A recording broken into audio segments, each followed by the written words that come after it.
Oiê, meu nome é Daniele e esse é o podcast Diário de uma Chama Gêmea, episódio número 3 do dia 30 de agosto de 2025.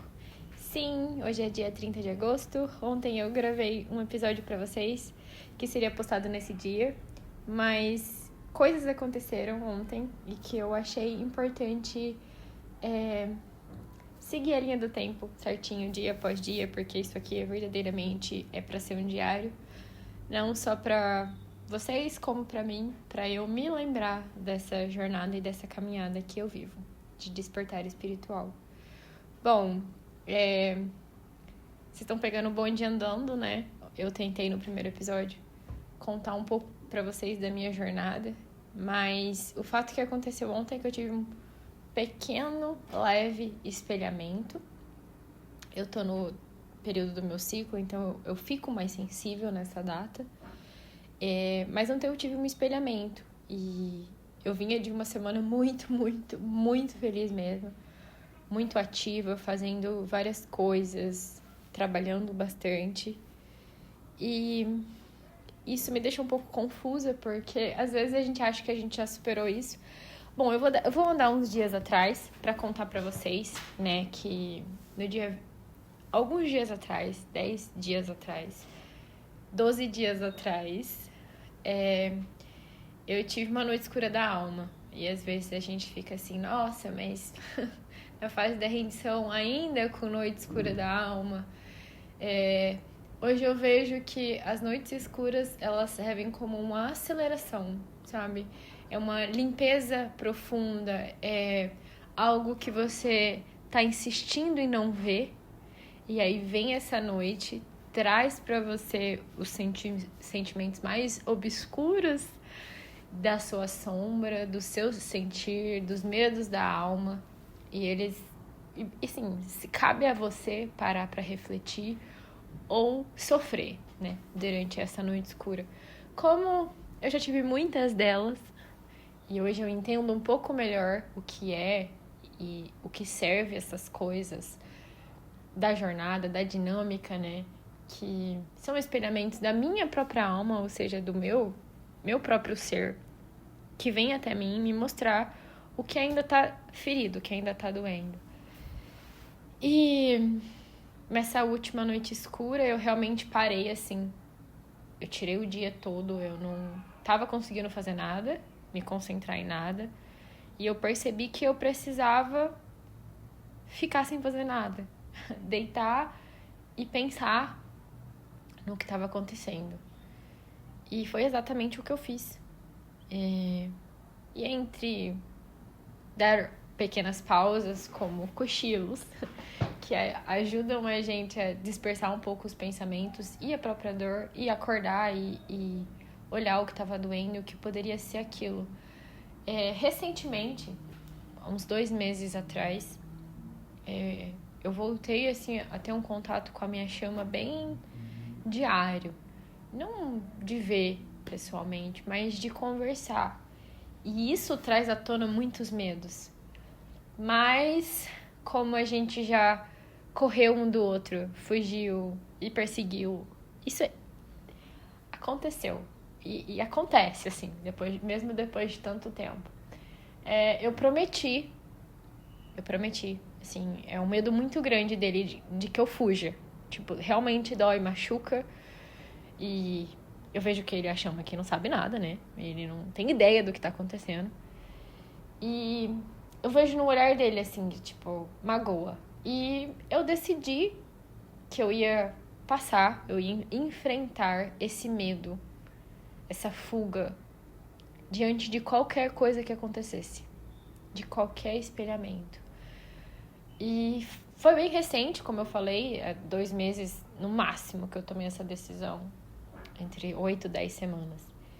E muitas vezes, e muitas vezes a gente já se espelhou. Eu já quis fugir. Gente, é aquela vontade que vocês conhecem, né? Que sobe, assim, de fugir pra longe. Pra mudar de país pra um país que ninguém nem sabe onde tá no mapa. Onde você não conhece ninguém. E ninguém nunca vai te achar. Nem a tua família, você nunca mais vai ver ninguém. várias vezes eu tive esse medo e essa vontade de fugir. E todas as vezes que eu encarei esse medo de frente, a melhora na minha dinâmica depois foi surreal. Porque você consegue reconhecer que é um medo da alma. E é claro que você tem que se tratar com carinho. Você tem que explicar pro teu ego que agora quem tá no controle é a alma, que ela sabe mais do que ele, mas isso tudo com muito amor e carinho.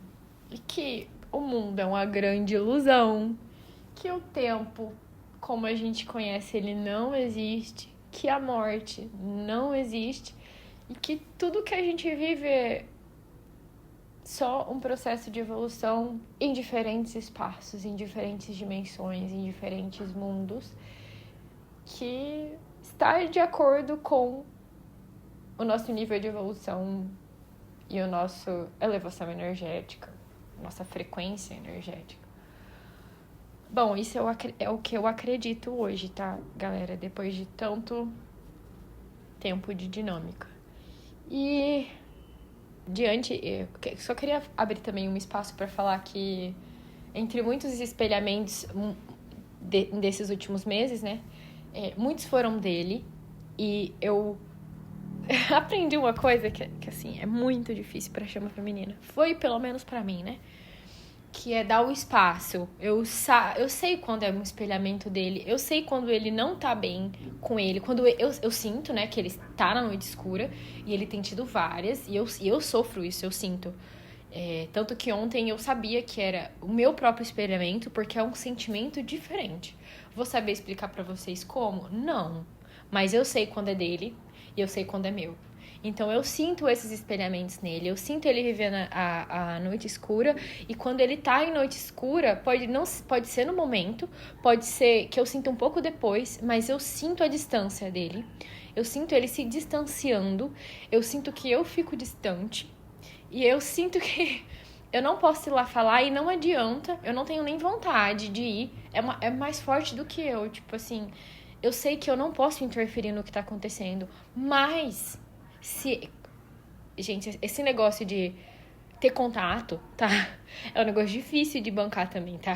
E é complicado e quase ninguém fala disso. Então, um dos motivos que eu vim e venho aqui contar pra vocês esse processo diário da minha dinâmica, principalmente dessa fase, é porque eu não encontro ninguém falando disso. Eu encontro as coisas tão profundas e acontecendo no dia, porque às vezes eu passo por umas coisas que eu fico assim, nossa, queria muito que alguém pudesse me ajudar. Ou porque queria muito poder compartilhar com alguém e alguém pudesse me responder e me dar um conselho. Mas enfim, esse negócio de bancar a dinâmica, de ter o contato é muito complicado. Então, eu vejo isso, né, que nesses momentos eu não consigo me aproximar, mas quando ele vem e ele se aproxima, mesmo com medo, mesmo em noite escura, mesmo nervoso, e eu sinto nas palavras dele, no jeito que ele se comunica comigo, que existe alguma coisa incomodando ele, mas eu não posso perguntar. Eu tenho que deixar que ele me fale. Se ele não quiser falar, eu tenho que respeitar o espaço dele. E além de tudo, mesmo sentindo a dor, porque assim, você se sente um pouco, eu me sinto um pouco rejeitada, porque, né, ele não quer se abrir comigo. E pensa, gente, ele tá num outro relacionamento. Então o meu ego, ele fica assim, ele não quer se abrir comigo porque ele já tem alguém pra quem conversar, sendo que eu sei que todo aquele relacionamento é uma grande ilusão e uma mentira, porque ele mesmo me conta que aquilo não é um relacionamento, não é algo que eu gostaria de ter com ninguém, nem mesmo se eu tivesse presa ainda na Matrix, né, dos relacionamentos, entre aspas, normais que a gente tem no mundo. Enfim, é difícil isso. Então, a parte mais difícil que eu quero chegar, né, conclusão com vocês, eu sou meio assim, tá? Não me perco no que eu falo. É que quando ele vem até você, eu trato ele com amor, mesmo com muito medo e mesmo espelhando um pouquinho dessa dor dele e me sentindo meio rejeitada. É o nome que eu dou pra isso. Eu tenho que tratar ele com muito amor. Com muito amor. Mesmo o meu ego gritando e falando assim, não é isso que ele merece. eu tenho que tratar ele com amor. E quando passa essa tensão, é como se a gente tivesse evoluído muito. As coisas melhoram para muito melhor. E depois desses últimos 2 meses em que tanto eu vejo que eu enfrento os meus medos, como ele também enfrenta os medos dele. Porque a pessoa de antigamente jamais se prenderia a mim ou falaria comigo, sabe? Depois dessas coisas, depois de sentir uma dor dessa que nem da noite escura.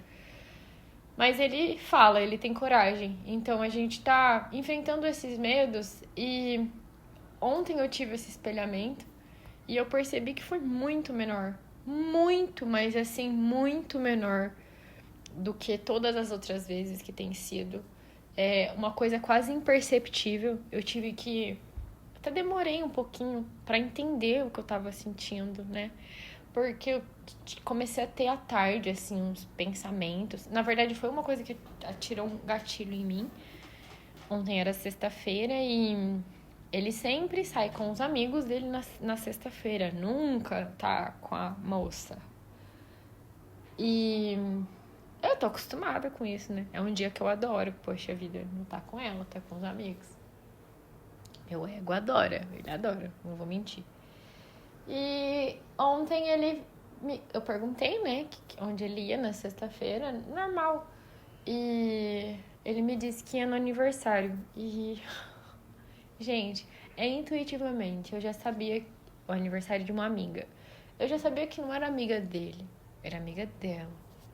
E meu coração sabia que ele ia estar com ela.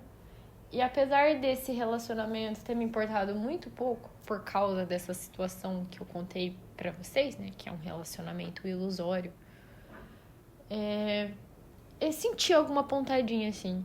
Tipo, eu não fiquei mais com vontade de falar com ele. Eu meio que dei uma desanimada. Eu tinha os meus próprios planos. Eu dei essa desanimada.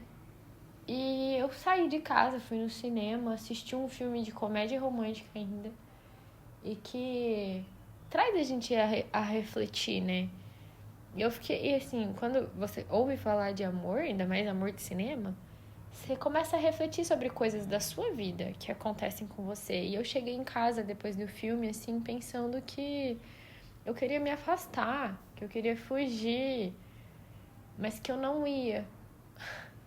E que hoje era um dia importante, é um dia importante na vida dele. E até hoje eu acordei, assim, com um pouco de resistência de mandar uma mensagem por causa desse dia importante. E aí eu comecei a me analisar, sabe? E mais uma vez eu passei por cima do meu medo, que foi muito menor, bem pequenininho. E eu mandei essa mensagem bem carinhosa, mandei uma mensagem de alma também por pensamentos, através dos meus mentores, através do Espírito Santo. Eu espero que ele tenha recebido, eu sei que ele recebeu. E depois disso, instintivamente, eu até tô um pouco sensível, que nem eu falei pra vocês que eu tô no meu período. E eu choro mais.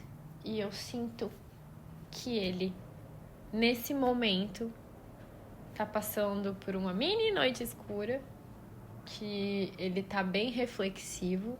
Como, Aline, você sabe disso? É intuitivo, gente. Mas se eu perguntar pra ele, ele me confirma. E que ele tá confuso. Hoje é um dia importante pra ele e ele não pode estar com quem ele gostaria de estar. Eu sei sim, eu não sei se vocês estão se perguntando, mas por que ele ainda tá nesse relacionamento? Sim, eu tenho a resposta. Eu vou compartilhar com vocês com o tempo. É uma resposta bem matrixial, bem do mundo, do planeta Terra mesmo. Mas, enfim, é isso. Eu queria vir trazer isso e até por isso que eu achei importante trazer esse episódio 3 com o dia de hoje mesmo. Eu vou pretender fazer isso todo dia, né? Eu pretendo fazer todo dia. Mas nem sempre a gente escreve num diário todo dia, né? Mas eu quero trazer a realidade aqui do que é ter uma dinâmica de contato, estar em dinâmica há tanto tempo. E tá na fase, em algum lugar da rendição, porque eu me sinto muito melhor que antes e hoje eu me preocupo muito. Eu não me preocupo com a união do jeito que eu me preocupava. União, assim, não é hoje... como que eu diria? Não é hoje o objetivo final. Eu nem tenho um objetivo final. Meu objetivo é evoluir. Eu vou evoluir a minha parte da minha alma, a que tá desperta, a que sabe das coisas, a que consegue enxergar que o planeta Terra é um lugar de evolução. Eu vou fazer a minha parte. É desse lugar que eu falo. Mas que... Não sei, gente, desculpa, perdi meu ponto de vista. Mas que é difícil, é difícil. Evoluir é sempre difícil, porque é sair da sua zona de conforto. Pode ser um processo não doloroso, mas, como eu falo pra vocês, como falarei aqui muitas vezes, estamos no planeta Terra. E aqui a gente é só humano. Bye!